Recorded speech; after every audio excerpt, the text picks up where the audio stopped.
it is story time. I am going to tell a story a story will probably inspire controversy,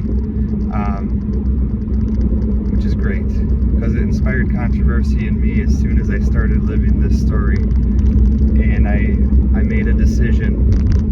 The whole story hinges on that decision, and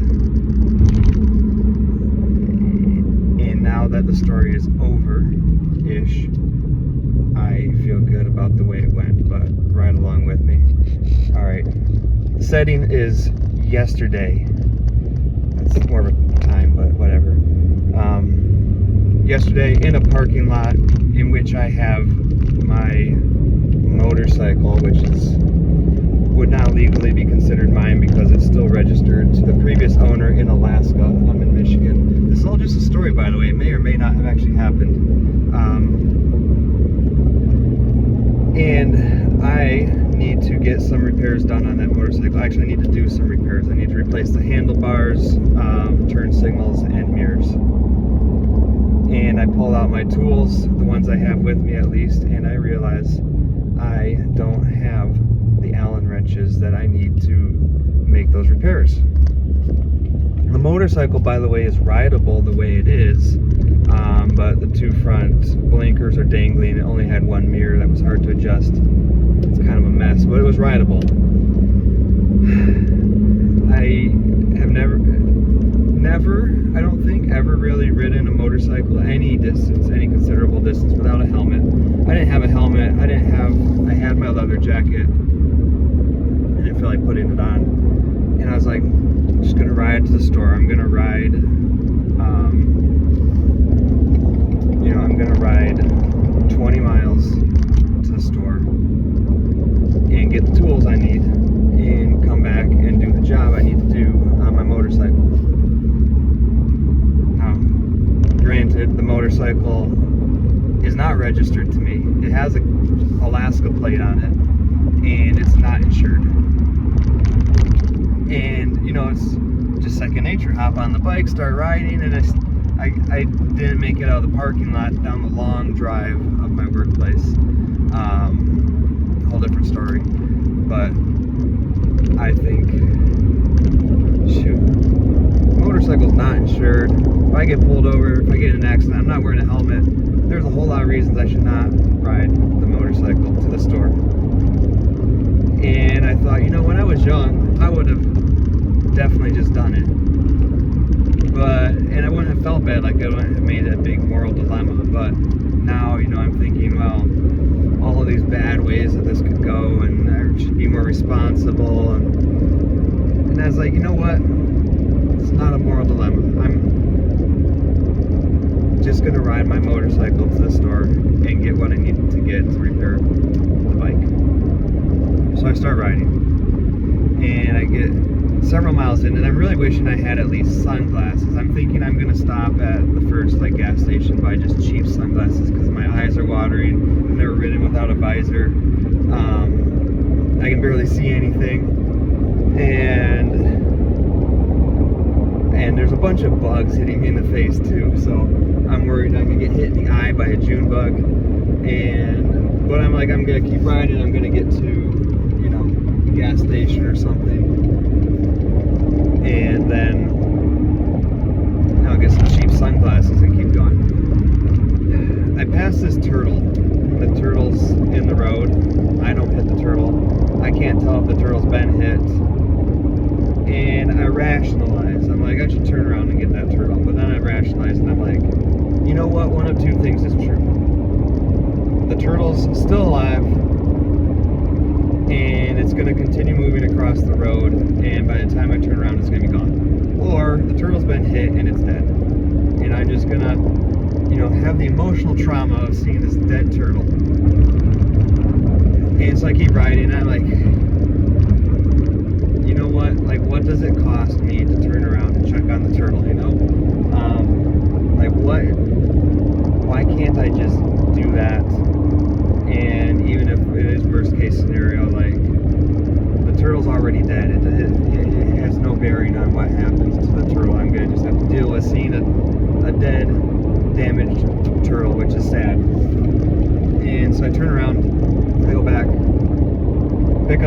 it's badly, the back of the shell is badly damaged. There's blood and maybe guts, you know, like orange, red. It's gross, it's mushy. But the turtle pulls its head in to its shell, and I'm like, this turtle is still alive.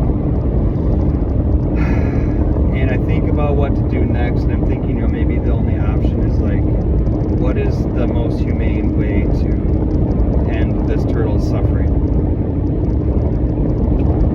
And one of my coworkers, I work at an outdoor education center. We teach kids about science and animals and stuff. One of my coworkers is known to be the person to talk to with any question about an animal. I'm not really on like best friends, I would call this person anytime basis, and I don't love making phone calls in general. So I feel a little bit uncomfortable. And you know, there's been times when I'm like, I should really call this person. I just look at my phone and decide to put it away and not do it.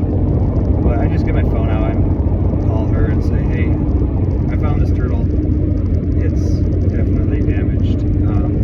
I don't know if it can make it. What do you think I should do? Almost just to make myself feel better, like, because if she tells me, yeah, you probably just like need to put it out of its misery, then I'm gonna do that in the way that's least traumatic to me, because like, you know, probably a swift end would be better for the turtle, but I'm probably not gonna be able to bring myself to do that. I don't know how to do that. I mean, a turtle's kind of hard to kill swiftly. I would like put it in the water or something. You know, I don't know how to humanely end an animal's life. But anyways, she gives me the number for a rehabilitation, and so I called it. I actually first, I'm like, I just need to get this thing back to home base. And there's a styrofoam cup on the side of the road, like a big styrofoam cup, like the size you can only get in America, and turtle fits in it. It's a painted turtle. It's a good sized painted turtle, but the turtle fits in it. And I'm riding my motorcycle, right? And I didn't bring a backpack, or I don't have saddlebags, I don't have a crate, I don't have anything to secure this turtle with. So I like put the turtle in my left hand that's operating the clutch, and I have to make a U-turn with the bike on the 2-lane highway. I make the U-turn, and then I'm able to like hold the cup with my thumb and shift through all the gears. I hit 6th gear, and I feel like the cup's starting to break, and I'm like, oh. And so I take my other hand, I take my right hand off of the handlebar, and I'm reaching towards the cup to grab it, and it breaks, and I catch it, and then I put it in my right hand operating the throttle, and I'm trying to operate the throttle while holding the cup, and I can't, so the bike's just slowing down. So then I end up taking my left hand back off the handlebar, you know, and I'm barely touching the handlebar with my right hand, so like just grab the cup again in the left hand, but get a good grip on it this time, and I've already shifted, so and there's no stops or anything on the way, so I'm like, okay, I don't need to shift anymore to like get there. I'm not sure how I'm gonna do it once I need to make that turn into the driveway, but like I'm gonna get really close, and then so I'm just sitting there riding the motorcycle with one hand, holding the turtle in the other hand like this in the cup. Let me just take this opportunity to say that if somebody is driving in front of you and they move over out of respect for a disabled vehicle on the side of the road, it's not a good opportunity to pass them on the right in the span of time in which they move over for that vehicle that's on the shoulder. Anyway, back to the story.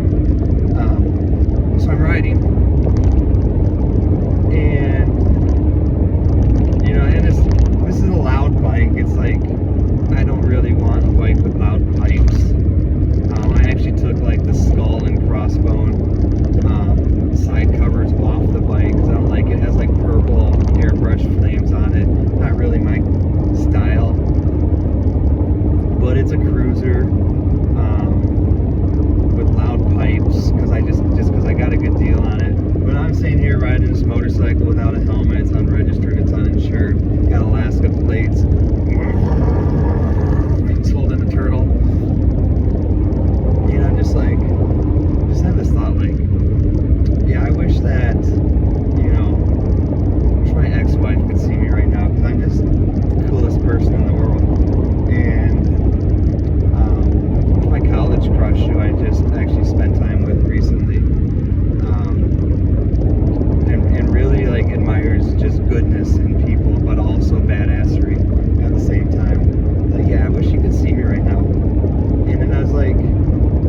as I get back, I also realize, you know, my rear my rear blinkers had been working, and new development, now the rear blinkers are not working, and I got a car behind me, and like I need to make this turn one-handed while trying to downshift and hold the turtle into the driveway. So I kind of try to indicate that I'm moving over. I start to edge over.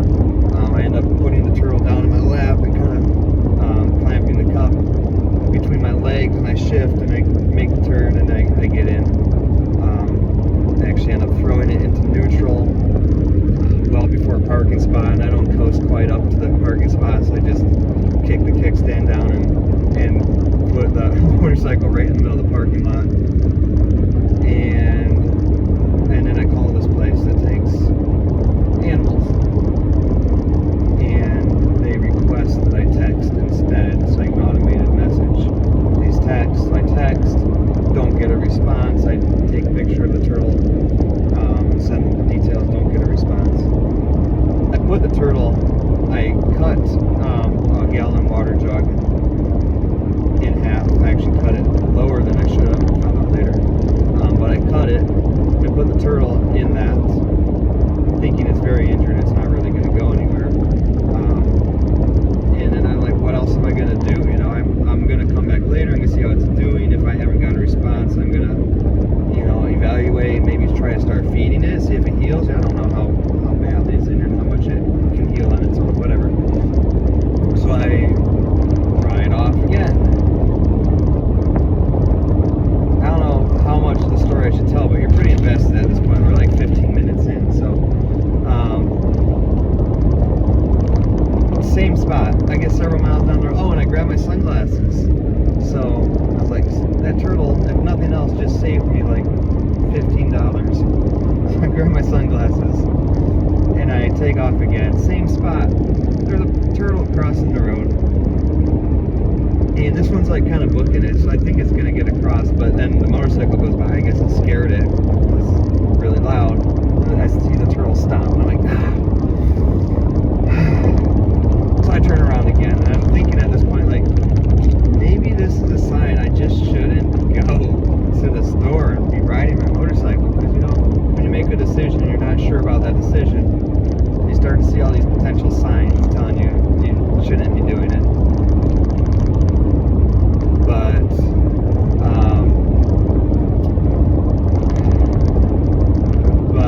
I was also like, but also if I hadn't done it, I never would have seen this turtle. If I would have just like literally cooked in the road, because that's what happens to turtles that are injured and can't move off the pavement on a 90-degree day. It would have literally just cooked to death. And the fact that I made a decision to take my motorcycle out prevented that. And now maybe I can save this turtle's life. So I'm like, oh, okay, gosh darn it. I turn around again, and by the time I get back, the turtle's gone. I'm like, okay, that one made it. And then I'm heading back again towards my home and workplace, because I live on site. And again, I'm like, okay, I mean, this is the universe telling me I just need to just go back there. Don't do this. And I'm like, no, this is just a chance to have an adventure. And so at this point, like, anyways, I make a left onto a dirt road. I have like cars tailgating me at this point because I'm slow. I went slow to watch for the turtle and not hit it. And I'm like, I'm ready. I was like, I'm gonna just stop in the middle of the lane if I need to save this turtle, and people can freaking stop behind me or go around me. But like, I'm not gonna let this turtle get hit on my watch. So anyways, I got like 7 cars tailgating me at this point, and no blinkers. I guess my brake light even working. So I kind of make a fast turn off onto a dirt road, and I'm like, it's been like years since I've ridden a motorcycle at all. And I'm like, this is awesome, you know.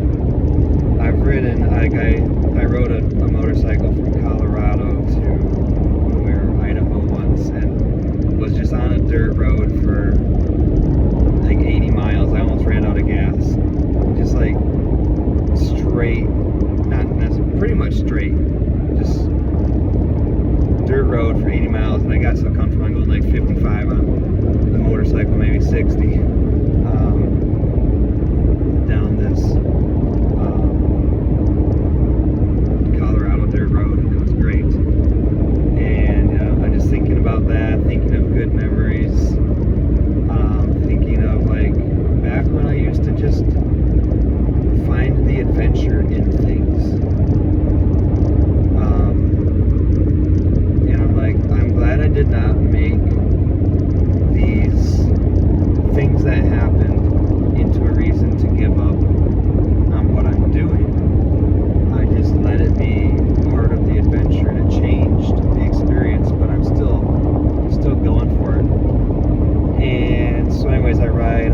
to Battle Creek, which is where I wanted to get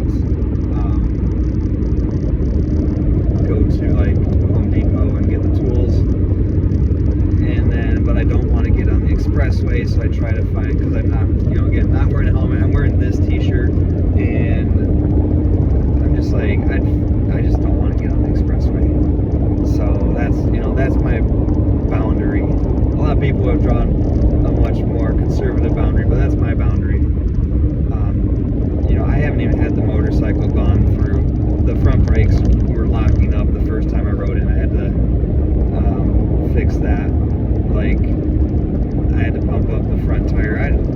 That's my boundary. I'm not taking this thing on the expressway, not wearing a helmet yet. Probably ever, because I picked up my helmet today. That's part of the story later.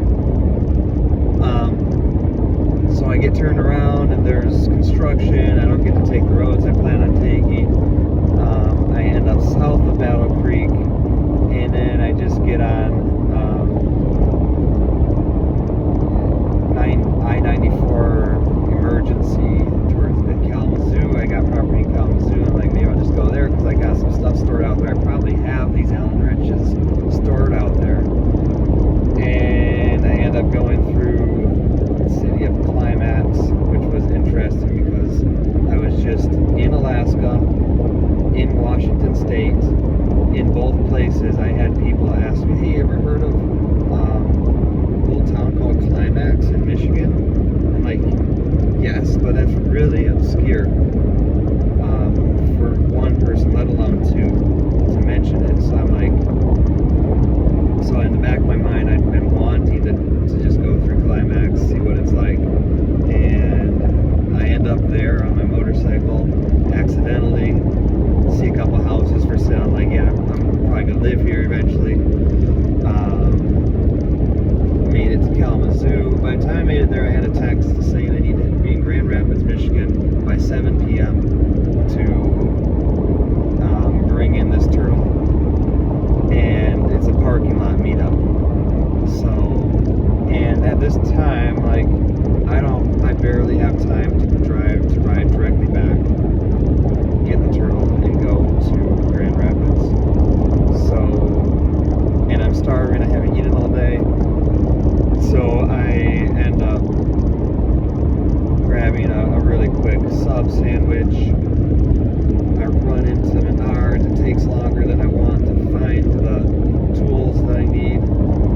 And anyways, I end up riding back and kind of rush back. I run and grab the turtle, run to my truck, realize that the keys are in my cabin. I always leave them in the truck, so I run back to my cabin, grab the keys.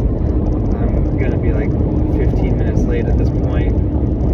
And then, of course, it's in this part of Grand Rapids where I should have gone a different way than I normally go, but I just went the way I normally go, and all of a sudden the GPS is corrected, and I'm like, what? And then that adds another 4 minutes, so now I'm 19 minutes late. And I text, and I'm gonna be late, and I don't get a response, and I'm like, I'm gonna drive all the way here, and they're not gonna be here anymore. And I'm thinking, no, I think they'll be there. I think they'll be there. And, there's probably gonna be like some other animals being dropped off, and, it'll take some time, and they're still gonna be there. So anyways, I get there, and there's cars there, and this woman takes the turtle. There's two women who are both volunteers, obviously, and they've collected other animals already. They say that they took like 7 animals last night, and I said, wow, is that unusual? And they're like, no, that's normal. That's a normal amount, and it's all volunteer and all non-profit, and I will try to link them in this video because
is the whole reason I rode the motorcycle in the first place. It's like I don't want to spend the gas to drive my truck 20 miles to the store, and now I'm gonna go drive it like 45 miles to Grand Rapids,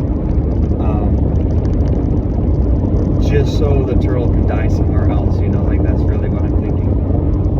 I'm gonna spend like $50 in gas just for this turtle to die elsewhere. But like that's what has been put in front of me. You know, that's what it looks like if I see through this scenario and I don't get to know how it's going to end. I do not get to know. And the worst thing that's going to happen is I'm going to spend time and money to make an effort, and it's not going to change the outcome of the turtle. But I'm going to know that I followed through and did my part to the end of the story. As much, at least the end of my involvement in the story. And so, that is what I did.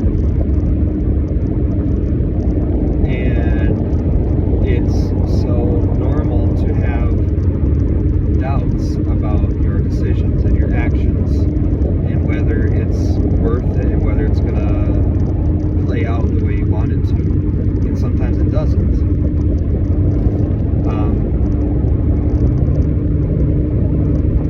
But none of that would have been enough reason to not try. And hearing that the turtle would probably survive, I get it, it's a turtle. Thousands of them are killed on the road every day, and they, you know, are pecked to death by birds. And, you know, nature is nature, and things happen, and things don't always survive. Like that's all reality. And I'm not going to change 99.99999 infinitely out percent of that reality. But there was something I could do in this case, and I chose to follow through to the greatest extent possible, and also chose to be realistic by putting it in the hands, you know, of experts, and to act from a rational standpoint instead of an emotional standpoint, like where I'm like, okay, I'm just gonna give up on like trying to get this turtle to an animal rehab, and I'll just like try to feed it and water it and keep it and all this stuff. And it's like, no, that's not what, you know, that's my emotional potential reaction. That's my emotional story of like, maybe I can save this turtle myself, and then I have a pet turtle and that I rescued, and I feel really good about that. But like, no, the right thing was to bring it to this animal rehab, and that's what I did, and put it in the best hands possible. But I followed through on my part of that process, and I feel really good about that. And hearing that the turtle would probably survive, and I might even get closure on that story by being the one who releases the turtle back where it was, not quite where it was, you know, as if it had made it across the road, if and when it does survive.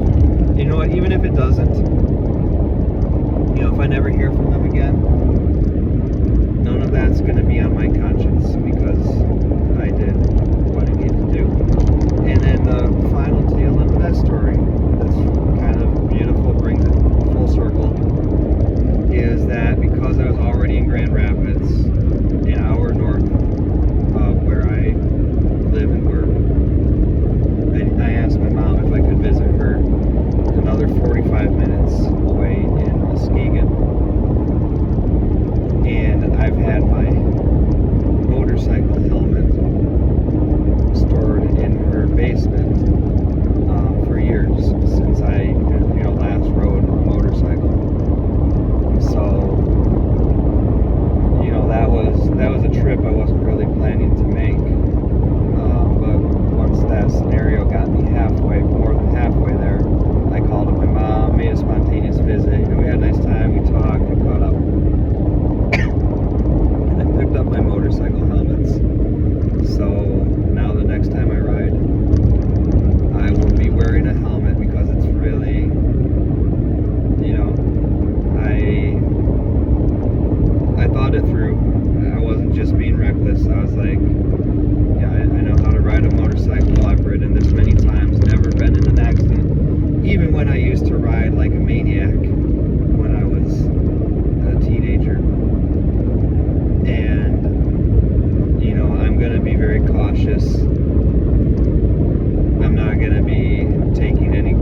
this way. There's a risk, but it's a calculated risk, and I feel